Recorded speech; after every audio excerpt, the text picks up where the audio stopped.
Bonjour, bonjour à tous. Bonjour. Merci de vous être connectés. Bonjour à tous. On attend encore quelques minutes, le temps que d'autres personnes se connectent.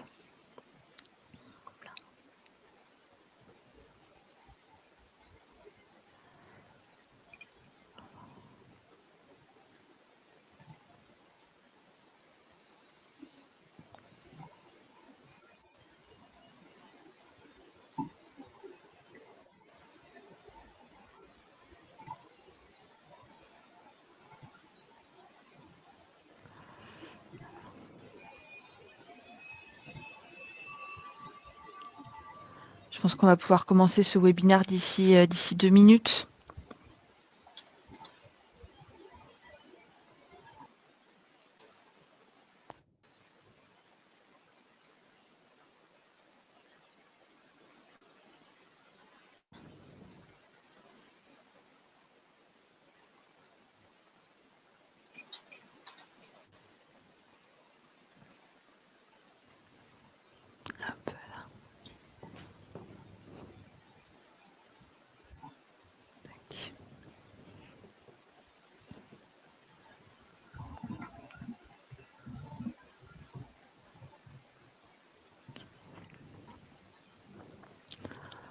Bonjour.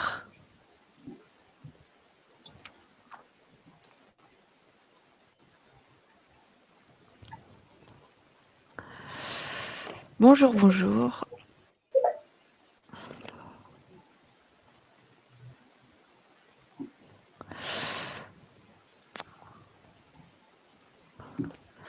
Bonjour.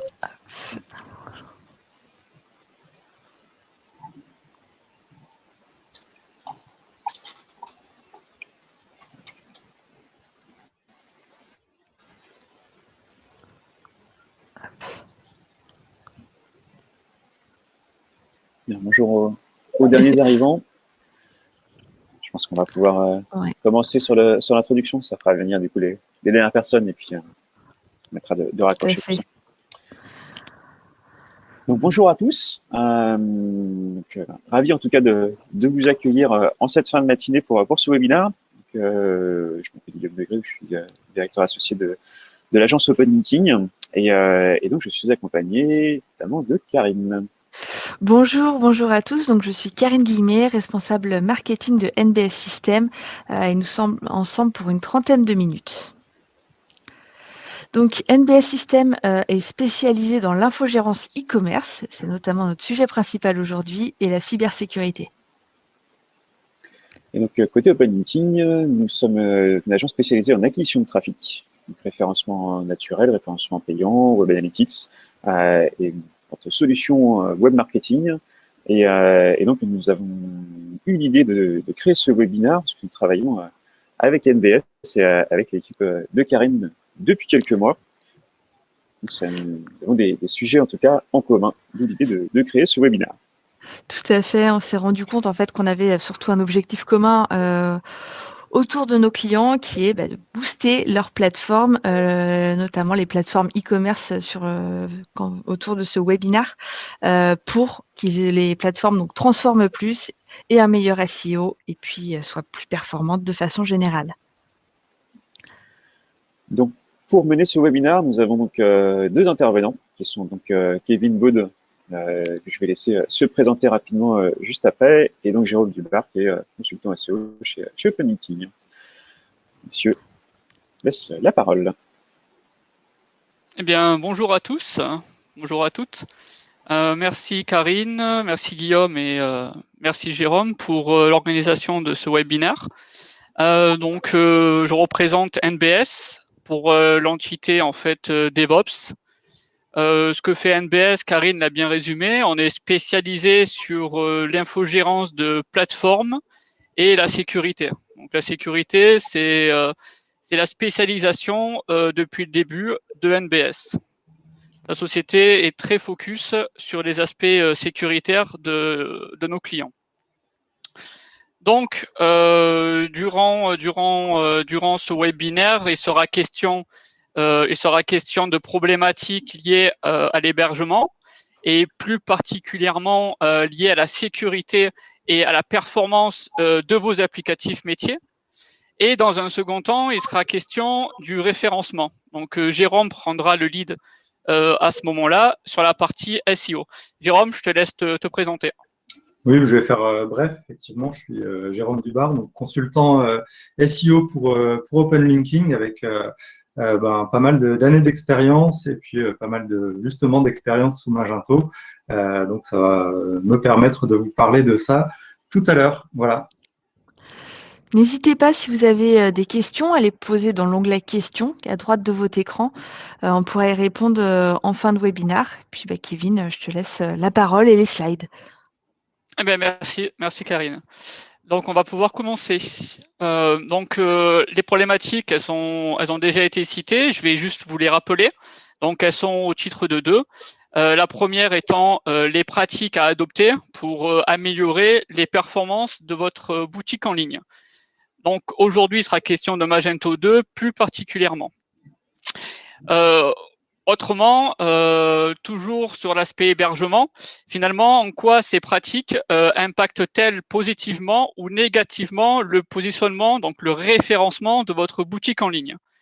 Les deux sont liés. La performance engendre un référencement meilleur, et en cela, NBS intervient en fait sur ce périmètre en tant qu'hébergeur spécialisé sur les problématiques de performance et de sécurité.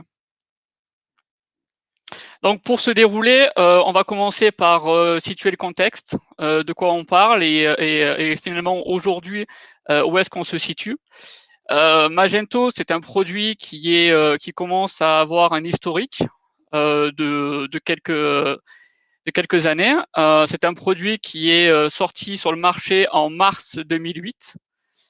Il est basé sur un framework PHP au nom de Zend Frameworks.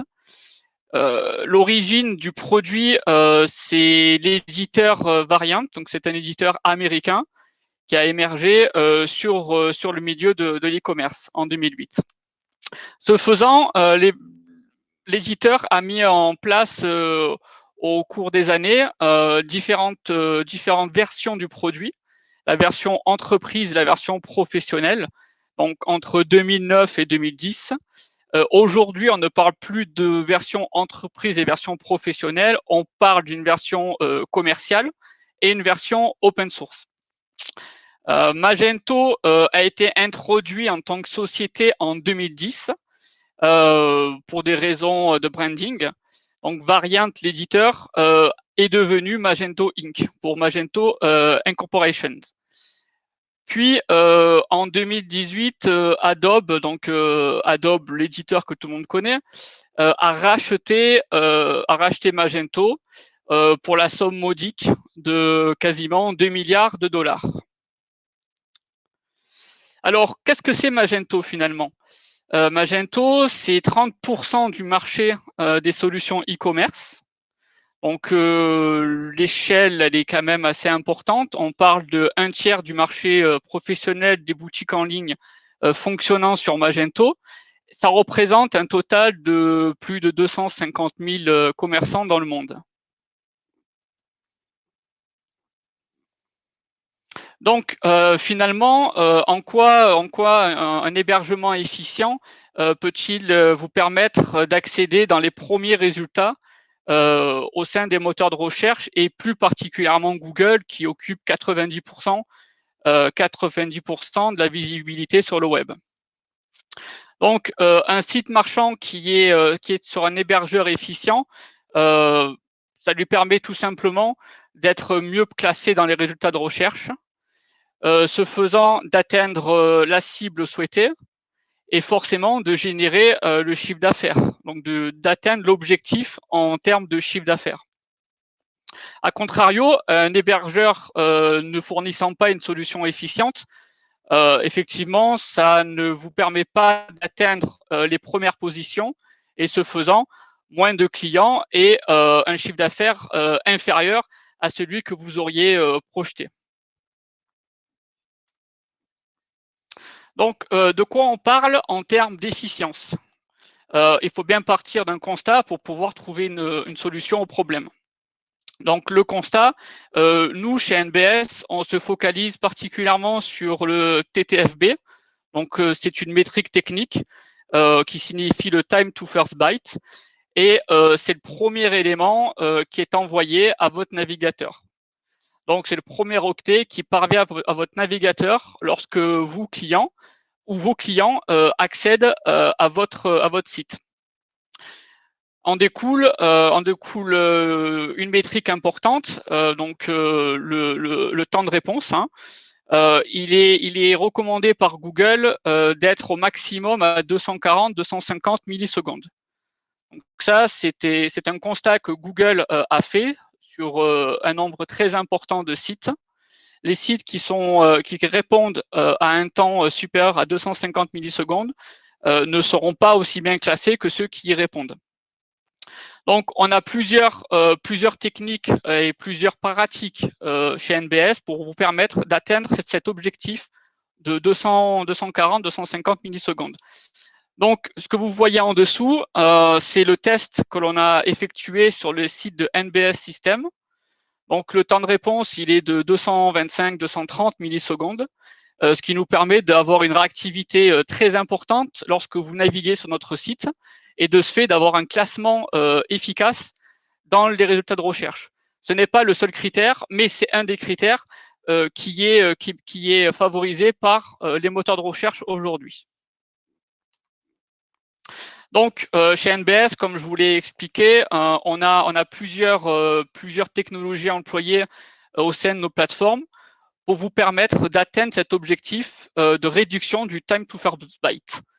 Donc, techniquement, on a plusieurs briques. On gère le cache navigateur, on gère le cache serveur, on s'occupe également de toute la gestion des sessions avec des technologies comme Redis. On travaille aussi bien sur AWS que sur nos propres infrastructures, que l'on appelle le NBS Cloud. C'est des infrastructures maison et qui reprennent les mêmes technologies que les technologies AWS. Donc, par quels moyens on atteint l'objectif? Comme je vous l'ai mentionné, on a plusieurs technologies mises en place pour pouvoir rendre un hébergement efficient. Donc, on travaille sur des mécanismes aussi bien côté navigateur, donc côté client, que côté serveur. Donc, côté client, c'est vos navigateurs, Google Chrome, Firefox, Internet Explorer et Safari. Et côté serveur, ce sont les infrastructures de NBS. On a mis en place depuis le tout début de la version HTTP2, du protocole HTTP2 en 2015, on a mis en place ce protocole sur nos infrastructures, de sorte à ce que lorsque votre site soit hébergé chez NBS, le protocole utilisé soit le HTTP2. Donc nous y reviendrons par la suite à ce que c'est précisément le HTTP2. On travaille sur la minification des éléments, donc on réduit le poids des éléments statiques pour faire passer plus d'éléments dans le même tuyau à l'aide de HTTP2. On met en place également du CDN, donc de la diffusion de contenu statique au travers de plusieurs points de présence dans le monde, avec des technologies comme Cloudflare, CloudFront pour AWS. Puis récemment, on a des clients qui sont portés sur des technologies qui nous permettent d'afficher progressivement des éléments au sein des pages web à l'aide de technologies comme View Storefront pour Magento. Et puis en dernier lieu, on travaille sur Elasticsearch pour toute la partie traitement des données et recherche. Donc là, je vous ai dressé un tableau de ce qui sera abordé par la suite, en détail, des technos que l'on met en place chez NBS et à l'aide de nos clients qui sont pour la plupart du temps des agences web, des technologies que l'on met en place pour pouvoir atteindre cet objectif d'efficience. Donc, le cœur de métier de NBS, c'est en effet l'infrastructure et l'architecture. Donc, on est conseil auprès de nos clients et auprès en fait des agences web avec lesquelles on travaille. Donc, on va débuter en fait par cette présentation sur la mise en cache côté client. Alors, il y a plusieurs manières d'atteindre en fait cet objectif de mise en cache côté client. La plus efficiente, c'est la mise en cache traitée par le htaccess, qui est en fait un fichier d'instruction lu par votre serveur web Apache, donc le serveur qui est utilisé par 3/4 des sites web aujourd'hui. Et dans ce fichier, on y trouve des instructions qui permettent au navigateur d'avoir certains éléments pour garder en mémoire les fichiers statiques. Donc, on parle d'images et de fichiers de style et de fichiers JavaScript. Ce qui fait que lorsque vous visitez la première fois un site, le site envoie ces éléments au navigateur. Le navigateur les prend en compte et les garde en mémoire dans son cache navigateur. Et à la seconde visite, à la deuxième visite, le site n'a plus besoin de faire la demande au serveur. Le site est déjà connu par le navigateur. Donc, ça permet d'accélérer forcément l'affichage de ces éléments statiques. En deuxième lieu, on travaille avec du serveur cache. Donc, on est très habitué et on aime Varnish pour ça. Varnish, c'est une technologie qui commence également à avoir un historique. Elle nous permet d'une part d'accélérer les temps de téléchargement et de traitement des données de vos sites. Donc, en dessous, je vous ai mis rapidement la mécanique. Donc, vous, en tant que client, quand vous allez visiter un site Internet, le site Internet a besoin de télécharger certains éléments pour pouvoir s'afficher. Autrefois, sans le cache, c'était le serveur web qui répondait à la demande. Donc, plus vous avez de visiteurs sur votre site, et moins le serveur web est capable de délivrer. En mettant un serveur de cache entre vous et le serveur web, le serveur de cache, son travail, c'est de délivrer du contenu statique à tous vos clients. Donc, ce contenu, il est stocké en mémoire vive. Donc, c'est le support de stockage le plus rapide aujourd'hui. Il est stocké en mémoire vive et permet en fait au navigateur de ne plus demander au serveur web, mais directement d'interroger le serveur de cache. Et puis, le serveur web, lui, traite toute la partie dynamique, ce que l'on appelle, donc c'est la partie PHP pour nos sites, toute la partie dynamique, type le back-office, type l'espace client, c'est lui qui le traite. Donc, on répartit la charge et on répartit en fait le travail entre les composants. Le deuxième élément, donc le protocole HTTP2. Donc, pour ceux qui ne connaissent pas en fait ce protocole, c'est un protocole qui est issu en fait des laboratoires Google. C'est Google qui a façonné en fait début 2014 et qui a mis en ligne en fait en 2015 la première version. Ce protocole nous permet de maximiser en fait le flux de données au sein du même tuyau. Donc, autrefois, on ouvrait plusieurs sessions, donc ce que l'on appelle des sessions. Et dans ces sessions, on faisait passer un élément à la fois. Donc, forcément, avec les années, aujourd'hui, ce qui est devenu le web, on parle d'applications portées en ligne.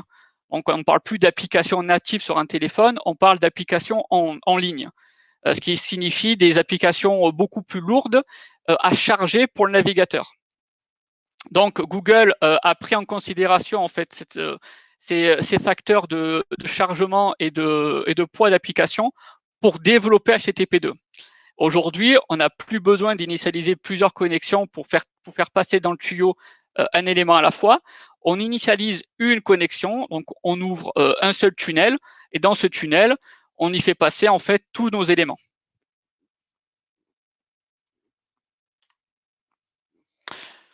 Donc, comme je vous l'avais mentionné au début, on travaille en fait aussi bien sur l'architecture web que l'architecture applicative avec nos clients agences. Pour certains clients avec lesquels on travaille, on préconise des configurations Magento. Entre autres, la minification des éléments statiques pour permettre la diffusion de ces éléments de façon beaucoup plus efficace. Donc, imaginez bien un poids de fichier de 1 méga. On a 1 méga à faire télécharger par le navigateur de votre client.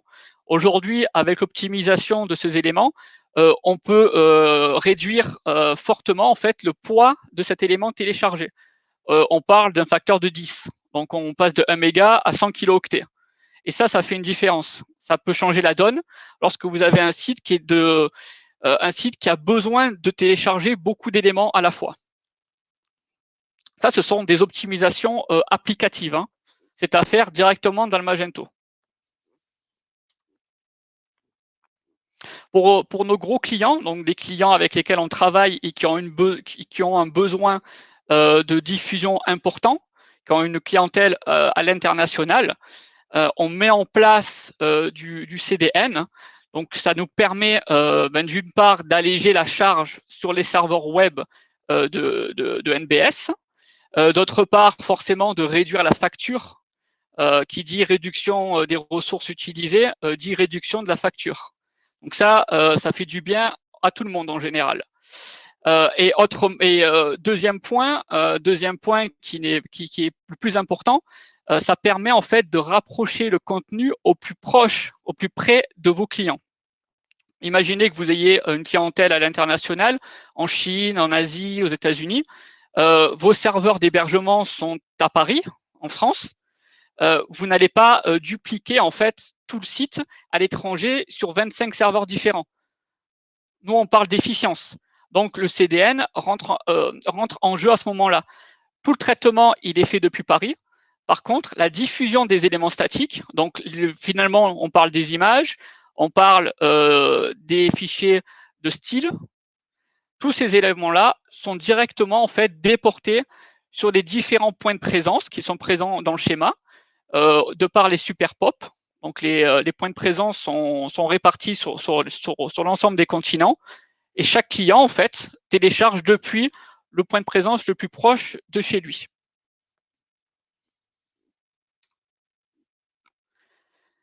Magento 2 a introduit Elasticsearch comme moteur de traitement de données et de recherche. Donc, ce moteur, il est bien plus performant qu'une simple base de données pour traiter de la demande en temps réel. C'est pourquoi Magento l'a mis en place dans la version 2. Alors, nous, en tant qu'hébergeur, on recommande d'utiliser un cluster, donc non pas un seul nœud Elasticsearch, mais au minimum 3. Ça vous permet d'une part de pouvoir faire de la maintenance sur un deuxième nœud, tout en maintenant votre service en ligne. Pour ceux qui utiliseraient AWS, AWS fournit un service en mode SaaS. Ça déporte en fait toute la partie maintenance, c'est AWS qui s'en occupe. Et finalement, vous, client, vous n'avez plus qu'à connecter votre Magento sur le service SaaS d'AWS. Donc ça, ce sont des choses qu'NBS maîtrise. On l'a déjà mis en place et on continuera à le mettre en place. Et pour ceux qui voudraient avoir un peu plus d'informations, je vous invite à poser vos questions, aussi bien dans le chat qu'un peu plus tard finalement. Et là, c'est une technologie application web progressive. Donc, c'est la fameuse Progressive Web Apps qui vous permet de réduire la taille d'une application. Alors, ça fonctionne sur un modèle assez récent. Autrefois, il y avait besoin de développer une application native sur un téléphone et une application web pour les navigateurs. Aujourd'hui, ça, c'est du passé. On n'a plus besoin de développer deux plateformes web et une plateforme sur téléphone pour pouvoir afficher l'application. Grâce à cette technologie-là, on réduit en fait drastiquement les coûts. on n'a plus qu'un seul développement à faire et ce développement, il est compatible avec les deux plateformes. Donc ça, c'est un des avantages, à mon sens, qui est important aujourd'hui, que d'avoir une application qui est reconnue nativement sur un téléphone. De plus, pour la partie référencement, Google aujourd'hui privilégie de plus en plus les applications qui sont reconnues comme étant des applications web progressives. C'est un point, c'est un critère qui devient déterminant pour vous permettre d'accéder aux premières positions. Ce n'est pas le seul, encore une fois, mais ça fait partie des critères. Donc c'est pour ça que je tenais à vous en parler. C'est des technologies qui sont très récentes, mais je pense que ce serait intéressant pour ceux qui n'y ont pas encore prêté attention de le faire, parce que ça peut devenir un point déterminant. Donc là, j'en ai fini avec la partie hébergement. Je vais laisser la parole à Jérôme pour la partie référencement. Oui, eh bien, merci Kevin pour cette transition. Oui. Je vais commencer en parlant de la performance, effectivement, avec deux dates. On le sait, hein, aujourd'hui, Google, pour lui, c'est un sujet central pour deux raisons, cette brique performance. La première, c'est parce que la majorité des utilisateurs maintenant d'Internet sont sur mobile. Donc ça, c'est pas vraiment nouveau. Hein.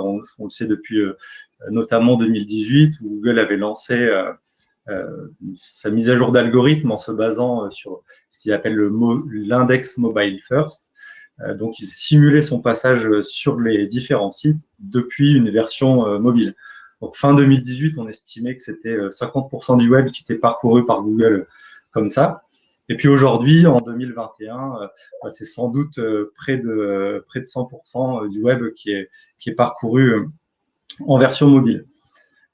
Et donc, logiquement, en 2021, Google nous a dit qu'il allait faire une nouvelle mise à jour. Alors, il en fait régulièrement, et puis celle-ci, du coup, il l'appelle Core Web Vitals.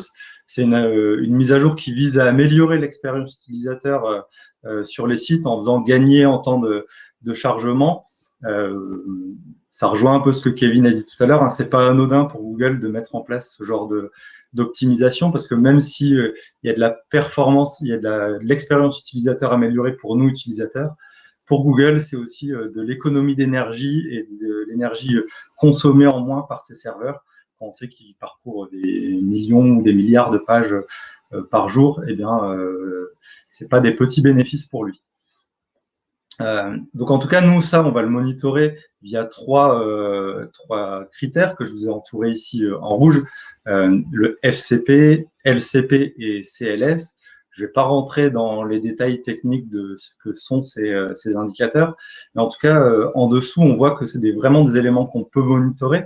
Il y a plein d'outils pour le faire. L'exemple que je vous donne, je me base juste sur un outil auquel tout le monde a accès, qui est Google Search Console, qui est l'outil gratuit fourni par Google. Et là, on voit, par exemple, en février 2021, des optimisations qu'on a pu mettre en place avec NBS sur un site commun. Et puis, rapidement, en fait, le bénéfice, on voit les deux courbes qui s'inversent, hein, la courbe jaune qui est des URL dont la performance était améliorée, et puis qui sont maintenant considérées comme étant des URL rapides. Donc voilà, au moins, s'il y a un outil simple à utiliser pour monitorer tout ça, eh bien, c'est celui-ci. Voilà. Pour ma part, c'était globalement la seule slide performance. Hein. Kevin en a beaucoup parlé juste avant. Et puis, moi, mon objectif, c'est surtout de vous montrer quelles bonnes pratiques on peut mettre en place avec Magento. Et tout d'abord, en fait, je voulais faire un petit revenir un peu en arrière avec l'historique que peuvent avoir les SEO avec Magento. On le sait, hein, dans sa version 1 et ses multiples améliorations, en fait, les SEO ont souvent reproché à Magento de ne pas être très propre sur pas mal d'éléments, notamment la génération d'URL qui pouvait créer la duplication de contenu à cause des fiches produits, qui ajoutaient des paramètres d'URL un peu partout. Donc ça, c'est des choses que les SEO aiment pas en général. Et puis aussi parce que c'était un CMS qui était très très technique. Alors il est resté technique, mais beaucoup moins. Et du coup, ça pouvait refroidir certaines personnes, certains SEO à faire les optimisations nécessaires par crainte de pas trop comprendre comment l'outil fonctionnait. Donc tout ça, c'est du passé. Le passage vraiment à Magento 2, il a pas mal amélioré les choses. C'est devenu une plateforme qui répond vraiment aux exigences SEO et de base, sans même parler de modules, on le fera après, mais on a déjà des paramétrages assez avancés et assez pertinents qui peuvent se faire avec la V2 de Magento. Donc en gros, le message, c'est aussi de vous dire, si vous réfléchissez à changer de plateforme, parce que Magento 1, vous n'allez pas forcément, eh ben, repensez-y, parce que c'est peut-être finalement la plateforme qui vous conviendra le mieux. Et puis on va le voir par la suite, c'est aussi une plateforme qui est hyper pratique d'un point de vue SEO. Pour une raison particulière, c'est que Magento a un back-office qui est centralisé. Donc, sous ce seul CMS, on va pouvoir administrer plusieurs sites, plusieurs noms de domaine, et ça peut vraiment devenir un gain de temps énorme en termes de développement de sites web. Je prendrai des cas particuliers juste après. Donc, en multipliant les plateformes et puis en mettant en place des optimisations, puisqu'en fait, toutes les optimisations qu'on va pouvoir mettre en place sur Magento vont pouvoir s'appliquer en cascade. Donc ici, moi, je vais juste vous prendre des exemples d'applications en cascade pour le SEO, mais en fait, ça peut fonctionner pour énormément de choses. Donc voilà, en gros, si je devais vous schématiser le back-office de Magento, ça ressemblerait un peu à ça. Globalement, on voit bien qu'on a un niveau supérieur qui s'appelle configuration par défaut en Magento. Et ici, si je viens y appliquer quelque chose, je vais le déployer sur l'ensemble de mes magasins ou mes boutiques. Je reprends ici les termes spécifiques à Magento. Et puis ensuite, si pour chaque niveau, je veux venir appliquer des configurations spécifiques, donc que ce soit au niveau magasin, boutique ou vue, ben, je vais pouvoir le faire. Même, je ne l'ai pas évoqué là, mais même au niveau d'une page en spécifique, je vais pouvoir le faire. Donc c'est vraiment un gain de temps énorme, cette fonctionnalité. Si je prends l'exemple de Nike, par exemple, je suis la marque Nike, je vais pouvoir rapidement mettre en place mon catalogue dans Magento et puis venir créer Nike.com et puis me dire finalement sur Nike.com, j'ai besoin d'être visible en France, donc avec mon site Nike.com fr/fr, en Belgique avec le fr-be, et puis peut-être que quelques mois plus tard, je me dis j'ai besoin de créer un site plus de niche sur un sport spécifique, qui serait peut-être le football, eh bien, je vais pouvoir le faire en venant créer nikefootball.com et encore une fois, venir créer un répertoire France, Espagne, puis peut-être demain Italie, Belgique, etc. Donc ça, tout ça sous différents noms de domaines. Et puis même si finalement je voulais créer encore un autre site de niche, on sait que Jordan, c'est la marque basket, enfin c'est une marque basket de Nike, et ben, je pourrais très bien l'administrer depuis mon back-office et encore une fois jouer avec ces règles de mise en cascade pour venir tout configurer. Donc, voilà, on voit vraiment qu'on veut développer une stratégie de déployer des sites, une mise à l'international, par exemple, c'est hyper intéressant. Donc, voilà pour le fonctionnement global de Magento. Je voulais ici ensuite vous mettre quelques exemples de modules que nous, on est souvent amenés à utiliser en agence. Alors, il y en a 3 qui sont souvent utilisés, hein, MageWorks, Miravist et Amasti. C'est 3 bonnes solutions. Je ne vais pas vous dire il y en a une qui est meilleure que l'autre. Elles ont toutes quelques fonctionnalités différenciantes. Donc, je vous invite surtout à aller voir s'il n'y en a pas une qui va correspondre plus ou moins à ce dont vous avez besoin. Peut-être que contrairement à d'autres plateformes, notamment WordPress, on a des modules qui sont toujours payants. Mais l'avantage, c'est qu'on n'a pas de formule d'abonnement et qu'une fois qu'on l'a payé, eh bien, on l'a vu dans le mode de fonctionnement, il vient s'appliquer à tous les sites. On va pouvoir l'utiliser pour tous les sites que je vais gérer depuis mon même back-office. Donc ça, c'est très appréciable. Et puis, chacun de ces modules, chacun des développeurs de ces modules propose des supports. Donc ça, c'est pareil, c'est très appréciable. Quand on ne sait pas trop où on met les pieds, ben, ils sont hyper réactifs et ils nous répondent très rapidement pour débloquer des situations. Donc voilà, un cas concret, par exemple, de site que je vous illustre et sur lequel on va mettre en place de la configuration automatisée. Une chose très basique en SEO, par exemple, c'est de venir travailler tous les titles des pages catégories, par exemple. Donc là, c'est ce que je reprends. J'ai un site sur lequel je dois gérer ma version française, donc ça c'est déjà fait. Et puis je viens de lancer la version belge en version néerlandaise et belge en version francophone. Donc là, je vais vouloir très rapidement optimiser tous les titles, par exemple, de mes catégories. Si je dois le faire pour mes 100 pages, ça va me prendre un peu de temps. Donc forcément, je vais venir lui appliquer un template que je vais appliquer partout. Donc pour l'exemple NL, par exemple, je vais me dire, je veux reprendre la catégorie Kopen, ça veut dire acheter en néerlandais, donc catégorie acheter, et puis ensuite je viens appliquer un élément statique, par exemple. Et puis peut-être que pour la version francophone, je vais vouloir mettre quelque chose d'encore différent. Je vais plutôt ici me dire, je veux reprendre la catégorie, puis je vais l'appeler catégorie pour enfants, et appliquer ça, mais sans catégorie, ça me fait gagner donc énormément de temps de fonctionner comme ça. Un autre exemple de ce qui peut être fait hyper facilement avec Magento, avec ces 3 modules que je vous ai présentés précédemment, c'est par exemple développer du maillage interne de façon automatisée. Développer le maillage interne, c'est toujours hyper important en SEO, ça peut être fastidieux quand on a énormément de pages. L'objectif, en tout cas, c'est d'aller diversifier le nombre de mots-clés sur lesquels je vais me positionner grâce à une page catégorie. Et ça, du coup, je vais vraiment pouvoir le faire très facilement via les modules que je vous ai présentés. Dans le cas présent, je vais juste dire, va chercher le mot-clé balançoire ou balançoire en bois.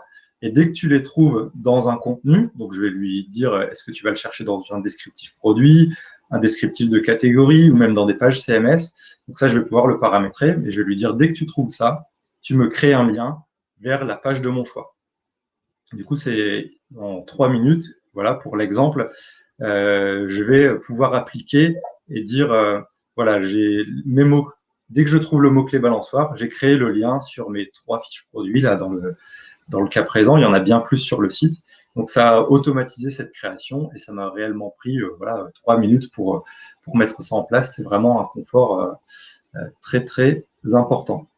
Donc, voilà pour 2 gros tips et 2 grosses utilisations qu'on peut avoir de l'usage en cascade des paramétrages de Magento. Voilà, je trouve que ça illustrait plutôt bien la force du CMS pour ça. Et puis, je voulais apporter maintenant une attention particulière sur la gestion du catalogue. Sous Magento, ça a un impact encore peut-être plus important que sous d'autres CMS. Pourquoi? Parce que la gestion du catalogue, elle va impacter énormément de choses. Bien sûr, la fiche produit, mais aussi mes pages listing, donc les catégories, mais également les pages filtres que je vais pouvoir générer grâce aux caractéristiques produits que je vais décliner. Et puis aussi travailler forcément le maillage interne, comme on l'a vu précédemment. Si j'inclus des mots-clés spécifiquement dans mes catégories, ça va me faciliter le travail pour ensuite automatiser ma création de maillage interne. Donc ici, vous l'avez compris, le catalogue, il est commun à tous mes magasins.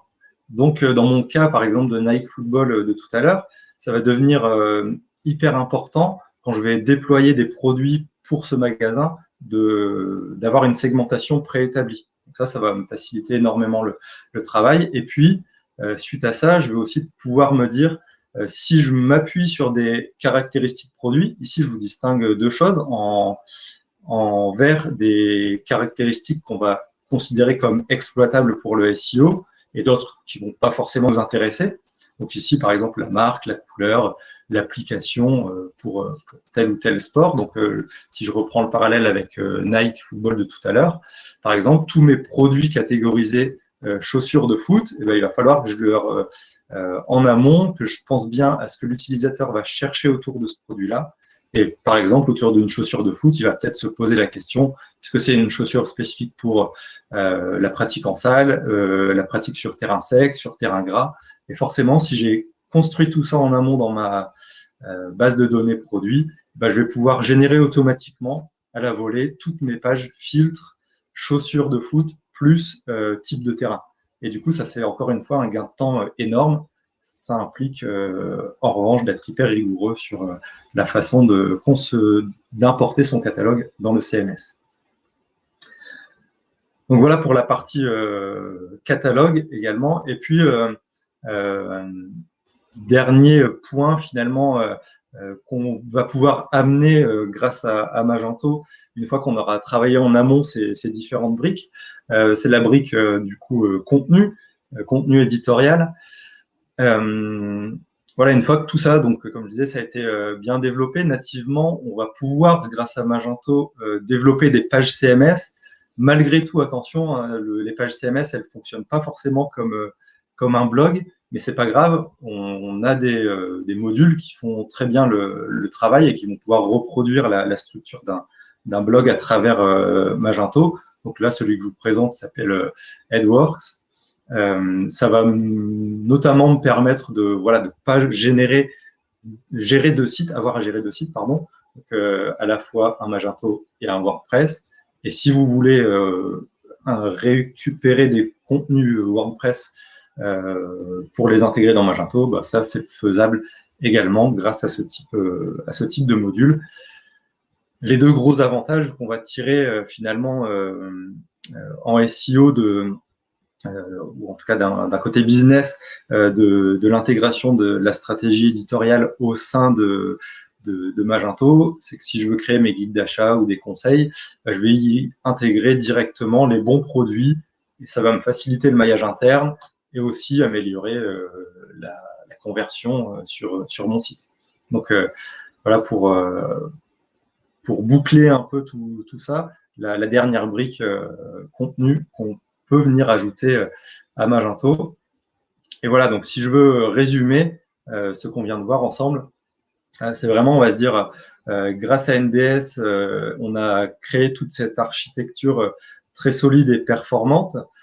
Ensuite, on a apporté cette réflexion stratégique pour se demander quelle boutique j'allais devoir créer. Est-ce que c'est des boutiques généralistes, des boutiques de niche, comment je vais me déployer à l'international. Donc ça, c'est la gestion des vues qu'on va penser.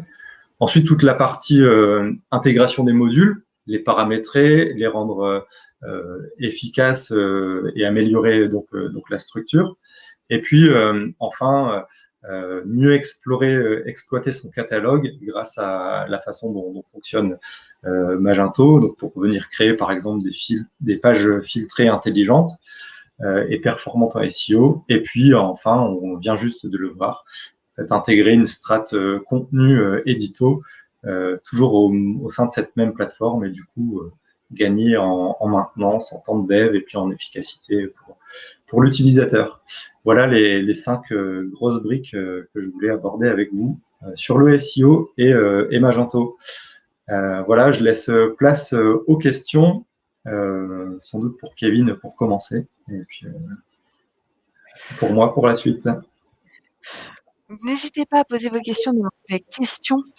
On a une première question pour Kevin par rapport au time to first byte. Donc, comment est-ce qu'on le calcule? Est-ce qu'il y a des outils pour ça?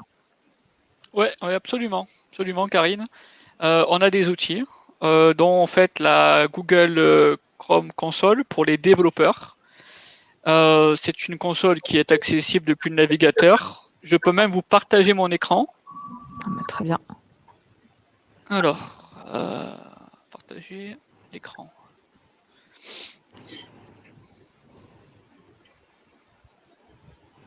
Voilà. Hop, là on est sur le blog de NBS. Voilà, donc là nous sommes sur le blog de NBS. Alors ici nous avons en fait un test qui est fait sur amazon.com, que tout le monde connaît. Et sur ce site, tout simplement, on va évaluer en un clic en fait, on va évaluer à l'aide de l'outil Developer Tools, on va évaluer l'efficacité. L'efficacité pour la réponse. Donc là, nous avons les éléments qui sont chargés depuis les serveurs pour afficher la page demandée. Et nous retrouvons en cliquant sur la page, donc sur la page principale qui correspond à l'URL, on y retrouve les éléments d'en-tête. Donc ça, c'est ce qu'on appelle la réponse d'en-tête. Donc on émet une question et en retour, on a une réponse. Dans cette réponse, on y trouve certains éléments d'en-tête. D'accord ? Donc ces éléments-là, ils sont propres à NBS. Ce sont des éléments de sécurité que l'on a rajoutés.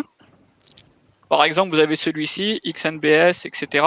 Donc ça, c'est des éléments qui sont propres à NBS. Voilà. Si vous faites ça sur d'autres sites qui ne sont pas chez NBS, vous ne retrouverez pas forcément les mêmes éléments. Donc ça, c'est un point important. Là, vous avez le code, donc le code source de la page en HTML. Et ici, on a le timer.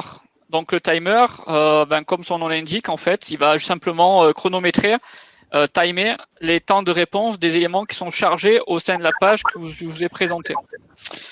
Ici, on y retrouve le TTFB.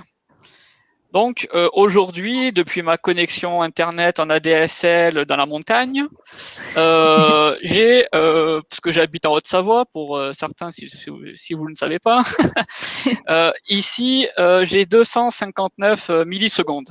Voilà. Donc on est non loin de ce que demande Google pour en fait respecter ces contraintes de TTFB, comme on l'a mentionné au tout début de cette présentation. Donc ça, c'est la première méthode. C'est celle qui vous permet de tester depuis votre navigateur à vous. Si par contre, vous voulez avoir une vue d'ensemble, donc qui serait finalement le téléchargement depuis l'extérieur, sans passer par votre navigateur, vous avez des outils qui sont gratuits et qui vous permettent de le faire. Entre autres, il y a pingdom.com, qui est très connu dans le milieu, et qui vous offre cette possibilité-là au travers de son outil.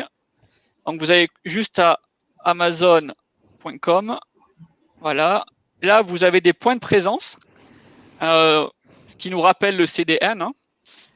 Et dans ces points de présence, vous sélectionnez le lieu que vous souhaitez en fait, depuis lequel vous souhaitez faire votre requête. Là, je vais prendre l'Allemagne et je vais lancer mon test. Voilà, donc bon, en général, on a une file d'attente, 2 ou 3 personnes qui sont là à faire le test en même temps que nous, mais ça ne va guère plus loin. Voilà, donc une fois que le test il est démarré, on va avoir les résultats dans quelques secondes. Voilà. Donc là, on va avoir le résultat. On a plusieurs métriques. Donc il y a une notation. Alors certains ont des notations en fait qui leur sont propres. Google note également les sites.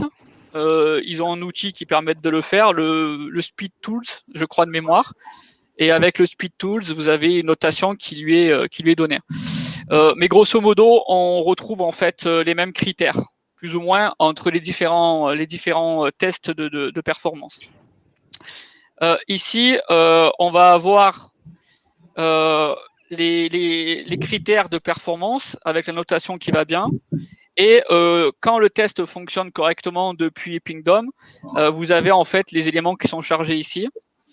Là, en l'occurrence, il nous a pas affiché, mais bon, vous pouvez le faire de votre côté. Vous avez les éléments qui sont chargés ici, et comme dans le Google, comme dans l'application Google Developer Tools, vous avez en fait les URL qui vont bien. Vous sélectionnez la première et vous avez le temps de réponse depuis l'Allemagne. Voilà. Donc bon, parfois ça fonctionne pas, mais voilà. Bon, c'est l'effet démo. C'est pas un outil d'NBS. Hein. C'est pour ça que ça fonctionne moyennement. Une autre question. Alors, on a une question de Dimitri. J'ai actuellement 2 VM front, une VM back-office, puis une VM Redis et enfin une VM MySQL. Nous avons des soucis de performance, notamment avec le TTFB. Nous sommes à plus de 240 millisecondes. Quelles sont, d'après vous, les différentes pistes pour que cette valeur se rapproche des recommandations de Google? Alors ça, ce sont des... Bon, déjà, c'est bien d'avoir testé le time to first byte, parce que c'est un élément déterminant et c'est un point de départ pour pouvoir trouver une solution par la suite. Donc, qu'est-ce qu'on recommande? Premièrement, on recommande de lire le livre blanc de NBS, hein, dans lequel on y trouve toutes les prérequis, toutes les recommandations qui sont au niveau de l'infrastructure. Bien entendu, il y a des choses qui sont à mettre en œuvre, d'autres un peu moins. On a des priorités sur lesquelles, entre autres, la gestion du cache, qui est extrêmement importante. Magento, c'est une usine à gaz. Si vous l'installez simplement sur une machine virtuelle en espérant atteindre les performances d'Amazon, je pense qu'il va falloir revoir la copie. Donc, premièrement, installer du cache, aussi bien côté navigateur que côté serveur. Donc, on met en place du varnish, comme je l'ai expliqué tout à l'heure. Et ce cache-là permet en fait d'éviter d'interroger le serveur web. Varnish est très réputé pour sa réactivité et sa puissance dans l'envoi des données statiques. Donc, toutes vos images, tous vos contenus statiques seront distribués par Varnish. Donc, ça, c'est un des éléments. On a la gestion du cache côté navigateur avec les instructions dans le htaccess. Très important à mettre en place également. Après, il faut bien faire attention, c'est que si vous mettez du cache côté navigateur et côté client, lorsque vous serez amené à faire une mise à jour du site, il faut bien se rappeler qu'il y a du cache. Parce que parfois, on a des clients qui l'oublient. Donc, ils mettent à jour les éléments statiques et ils viennent nous demander, en fait, pourquoi ces éléments-là ne sont pas mis à jour automatiquement. C'est simplement que le cache, lui, fait son rôle. Il va prendre une image à l'instant T de ce que vous lui avez demandé de faire. Si vous n'avez pas réactualisé ce cache, vos mises à jour ne seront pas en fait affichées. Donc ça, ce sont des choses à prendre en compte. On est régulièrement en fait interrogé sur ce type de problématiques-là. Autrement, on a également toute la partie optimisation architecture applicative. Donc là, on a toutes les prérequis Magento à prendre en considération, entre autres la minification des éléments statiques, une fois de plus. Prendre en compte le bon sizing, donc le bon dimensionnement d'Elasticsearch également, pour tout le traitement de données en back-office. C'est extrêmement important. Et puis, on a en fait la base, on a les ressources qui sont allouées finalement au serveur. Ça, beaucoup de monde l'oublie. Ils veulent réduire au maximum les ressources qui sont allouées au site, de par celles qui sont données au serveur, pour des questions d'optimisation budgétaire, etc. Et finalement, ils se rendent compte que c'est pas forcément en optimisant drastiquement les coûts qu'ils vont obtenir de meilleures performances. Il y a un équilibre à faire, il y a un jeu à faire entre réduire les coûts budgétaires d'un hébergement et optimiser en fait toute la partie infrastructure et la partie applicative. Donc après, comme ça, je ne connais pas le site, mais ça, c'est des questions que l'on pourra traiter. Par exemple, Karine, tu pourrais même relever si jamais il y a besoin. On pourrait voir ça dans une deuxième phase. Tout à fait, n'hésitez pas si vous avez besoin. On pourra vous contacter sans problème. On a une question pour Jérôme. Une question de Michael. Alors, pour Jérôme, pour une migration de Magento 1 vers Magento en version 2, est-il possible de garder la même structure d'URL ou Magento 2 va-t-elle toutes les régénérer? Est-ce un autre point Est-ce qu'il y a d'autres points à surveiller? Ouais. Bonjour Mickaël. Effectivement, c'est une bonne question. Alors, c'est pas simple d'y répondre comme ça parce qu'à chaque fois, chaque config est un peu spécifique. Si elles n'ont pas été retraitées, ces URL, Magento va pouvoir les régénérer de la même manière.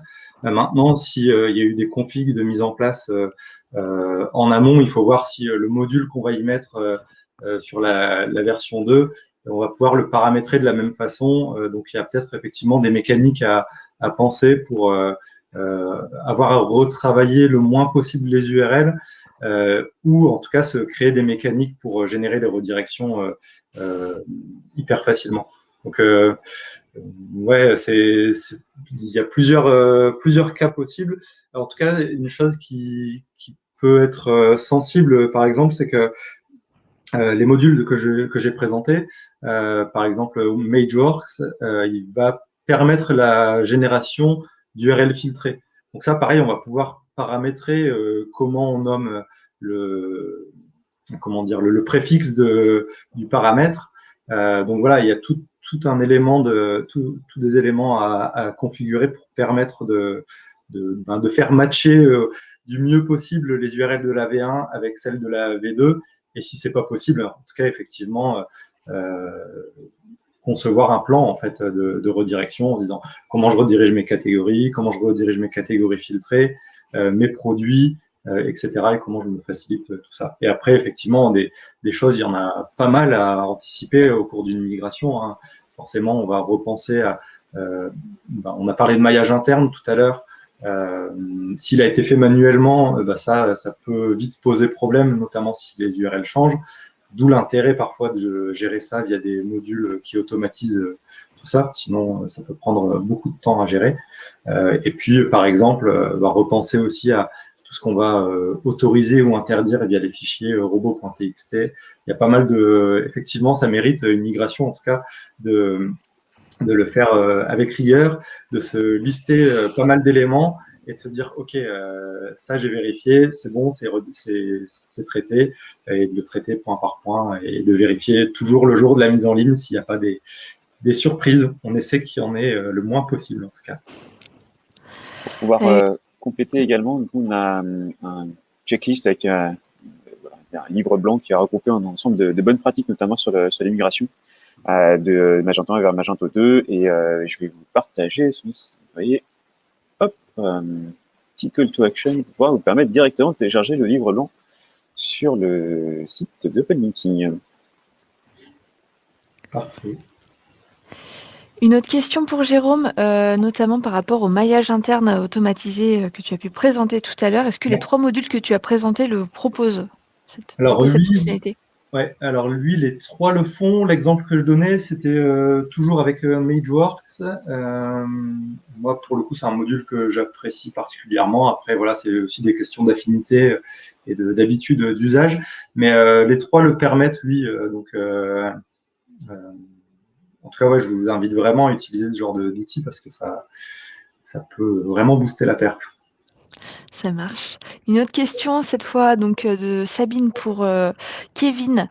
Concernant Elasticsearch, il est donc préférable de l'utiliser en mode SaaS. Quels sont les recos? Est-ce qu'on peut éclaircir un petit peu les recommandations par rapport aux nœuds dont tu as pu parler? Est-ce qu'il faut bien installer sur Magento et installer sur un autre séparé ou en simultané? En simultané, pardon. Ouais. C'est Sabine, c'est bien ça, hein? Tout à fait. Bonjour Sabine. C'est une bonne question. Et ça, une fois de plus, c'est des questions en fait d'architecture. Et les bonnes pratiques, c'est de séparer les rôles. Donc jamais mettre tous ses œufs dans le même panier. C'est-à-dire qu'on ne met pas de rôle. On n'installe pas un serveur web avec une base de données et un rôle Elasticsearch sur le même serveur. Pour des raisons qui sont d'architecture, donc c'est des raisons typologiques vis-à-vis de la redondance, vis-à-vis de la disponibilité des éléments. Donc on préfère disposer d'un serveur par service.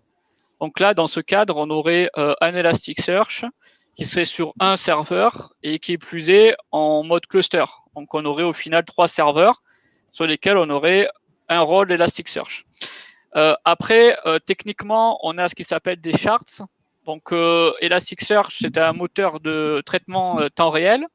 C'est une base de données qui permet en fait de dupliquer le même élément n fois. Le n correspond en fait au nombre de serveurs que vous avez. Il vaut mieux en avoir 3 une fois de plus. et les dimensionner de façon satisfaisante. Ça, après, je peux pas vous répondre par rapport au dimensionnement. Tout dépend du volume que vous avez de traitement sur le site. Si on parle d'Amazon, ça n'a rien à voir avec un site de coiffeur au coin de la rue. Donc, en fait, tout dépend de la volumétrie. Si vous accueillez énormément de monde sur la même période, là, il va falloir en effet revoir le dimensionnement des serveurs et prendre ce dimensionnement en compte pour la configuration après, la configuration du service Elasticsearch derrière. Donc, et là, une fois de plus, si vous voulez rentrer dans le sujet technique, on pourra en discuter à la fin de ce webinaire. N'hésitez pas à contacter NBS.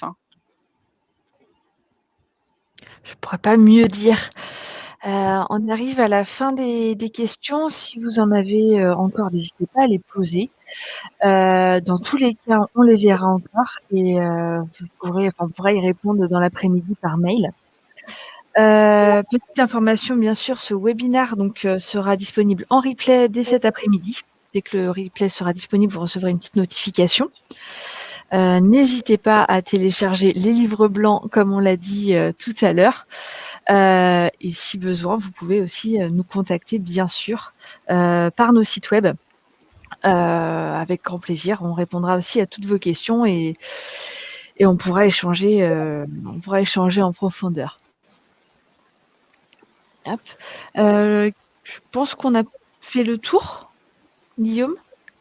C'est bon de ton côté. C'est parfait. Merci beaucoup à tous les participants. Une très bonne après-midi. On reste à disposition nécessaire. Merci beaucoup. Très bel après-midi à tous. Au revoir. Au revoir. Au revoir. Au revoir.